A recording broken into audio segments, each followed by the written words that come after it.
নমস্কার বন্ধুরা, অর্চনাস কিচেনে সবাইকে স্বাগত। আজ আমি হোয়াইট পর্ন নিয়ে এসেছি। হোয়াইট পর্নের জন্য আমি একটা প্রিপারেশন আগে বানিয়ে নেব। ওই জন্য আমি একটা মিক্সি জারের মধ্যে 1 চামচ কাজু বাদাম, 1 চামচ চালমগজ, কয়েকটা নারকেলের কুচি আর 4-5টা কাঁচা লঙ্কা নিয়েছি। এবার আমি এর মধ্যে একটু দুধ দিয়ে দেবো। এটা আমি পেস্ট করে নেব। এদিকে আমি কড়াই বসিয়ে দিয়েছিলাম, তেল গরম হয়ে গেছে। চিংড়ি মাছগুলো ধুয়ে আমি এখানে নুন মাখিয়ে রেখে দিয়েছিলাম।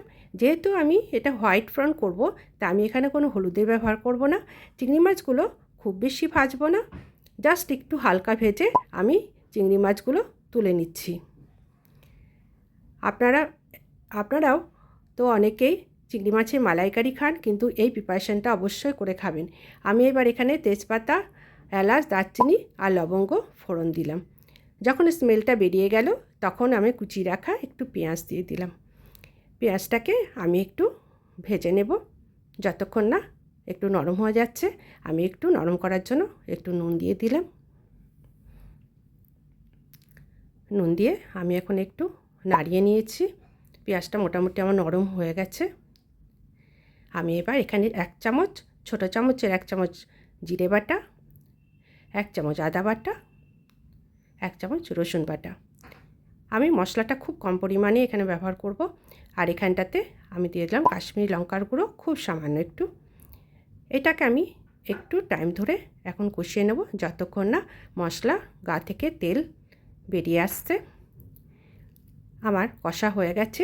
আমি এবার যেটা পেস্ট করে রেখেছিলাম মশলাটা, এবার ওইটা আমি কড়াইয়ে দিয়ে দিলাম। এইটা দিয়ে গ্যাসটা একদম কমিয়ে আমাকে নাড়তে হবে, নাহলে তলায় লেগে যেতে পারে। আমার এই যে এরকম যখন হয়ে এসছে, তখন আমি এখানে টক দই 2 চামচ ব্যবহার করলাম। টক দই দিয়ে আমি একটু সামান্য এখানে চিনি দিয়ে দিলাম ব্যালেন্সটা করার জন্য। এবার চিংড়ি মাছটা আমি ওর মধ্যে দিয়ে দিলাম। এটা খুব বেশি ঝোল হবে না, এটা মাখা মাখা ব্যাপারটা হবে। এই জন্য আমি দইয়ের বাটিতে ধুয়ে একটুখানি জল এখানে দিয়ে দিলাম। আমি এবার ঢাকা দিয়ে গ্যাসটাকে কমিয়ে দেবো একদম। এবার 3-4 মিনিট বাদে আমি খুলে নিলাম।